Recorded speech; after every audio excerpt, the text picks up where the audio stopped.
বিশ্ব রাজনীতিতে আবারও উত্তাল সময়। এক সময় যে ন্যাটো জোটকে পশ্চিমা বিশ্বের সবচেয়ে শক্তিশালী ও ঐক্যবদ্ধ সামরিক জোট হিসেবে ধরা হতো, সেই ন্যাটো নিয়েই এখন প্রশ্ন।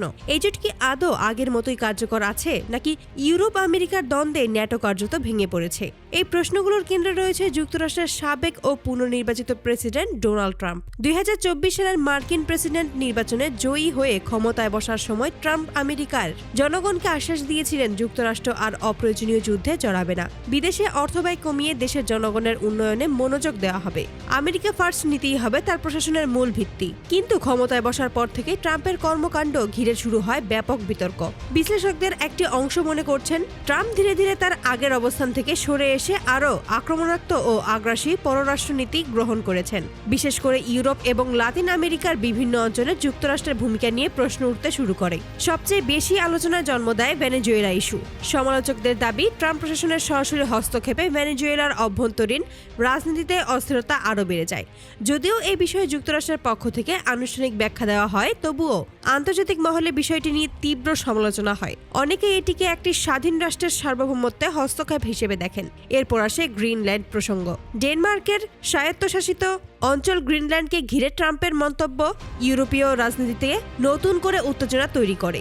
বিভিন্ন বক্তব্যে ট্রাম্প ইঙ্গিত দেন, কৌশলগত ও খনিজ সম্পদের দিক থেকে গুরুত্বপূর্ণ এবং অঞ্চল যুক্তরাষ্ট্রের নিয়ন্ত্রণে আনা উচিত। যদিও এটি বাস্তবায়নের কোনো আনুষ্ঠানিক ঘোষণা ছিল না, তবুও ইউরোপীয় ইউনিয়ন বিষয়টিকে অত্যন্ত গুরুত্বের সঙ্গে নেয়। ইইউ নেতারা একাধিকবার প্রকাশ্যে এবং কূটনৈতিক চ্যানেলে ট্রাম্প প্রশাসনকে সতর্ক করেন। তাদের বক্তব্য ছিল, এ ধরনের মন্তব্য শুধু আন্তর্জাতিক আইন নয়, ন্যাটো জোটের পারস্পরিক আস্থাকেও দুর্বল করছে। এখানেই মূল সংকট। ন্যাটো জোট গঠিত হয়েছিল মূলত ইউরোপ ও উত্তর আমেরিকার নিরাপত্তা নিশ্চিত করার জন্য। এই জোটের ভিত্তি ছিল পারস্পরিক সহযোগিতা, সম্মিলিত প্রতিরক্ষা এবং বিশ্বাস। কিন্তু সমালোচকদের মতে ট্রাম্প প্রশাসনের একতরফা সিদ্ধান্ত ও কড়া বক্তব্য সেই বিশ্বাসে বড় ধরনের ফাটল ধরিয়েছে। ইউরোপের একাধিক দেশ অভিযোগ তোলে, যুক্তরাষ্ট্র ন্যাটোর নিয়ম নীতি উপেক্ষা করে নিজস্ব স্বার্থে সিদ্ধান্ত নিচ্ছে, এমনকি জাতিসংঘের কিছু নীতিমালাও লঙ্ঘিত হচ্ছে বলে অভিযোগ ওঠে। এর পাল্টা প্রতিক্রিয়ায় ইউরোপীয় দেশগুলো নিজেদের নিরাপত্তা নিয়ে নতুন করে ভাবতে শুরু করে। ফ্রান্স, জার্মানি সহ কয়েকটি দেশ আলাদা ইউরোপীয় প্রতিরক্ষা কাঠামোর প্রয়োজনীয়তার কথা প্রকাশ্যে বলতে শুরু করে, যা কার্যত ন্যাটোর ঐক্যকে আরও দুর্বল করে দেয়। বিশ্লেষকরা বলেছেন, ন্যাটো হয়তো কাগজে কলমে এখনো আছে, কিন্তু বাস্তবে এই জোট আর আগের মতো ঐক্যবদ্ধ বা স্থিতিশীল নয়। যুক্তরাষ্ট্র ও ইউরোপের মধ্যেই বিশ্বাসের সংকট এতটাই বেড়েছে যে কোনো বড় সংকটে ন্যাটো একসঙ্গে কাজ করতে পারবে কিনা তা নিয়েই সংশয়।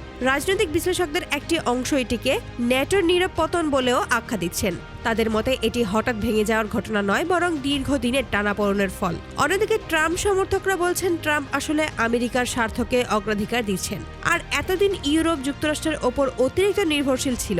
ন্যাটোকে নতুনভাবে সাজানোই তার লক্ষ্য। তবে প্রশ্ন থেকেই যায়, এই নতুন পথে গিয়ে পশ্চিমা বিশ্ব আরও নিরাপদ হচ্ছে নাকি আরও বিভক্ত?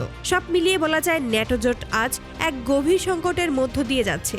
এটি আনুষ্ঠানিক ভাঙন না হলেও রাজনৈতিক ও কৌশলগতভাবে জোটটি যে বড় ধরনের অস্থিরতার মুখে, তা অস্বীকার করার উপায় নেই। এই পরিস্থিতি ভবিষ্যতে বিশ্ব রাজনীতিকে কোন দিকে নিয়ে যাবে? ইউরোপ কি যুক্তরাষ্ট্র ছাড়াই নিজেদের নিরাপত্তা নিশ্চিত করতে পারবে, নাকি আবারও কোনো বড় সংকট ন্যাটোকে এক টেবিলে বসতে বাধ্য করবে?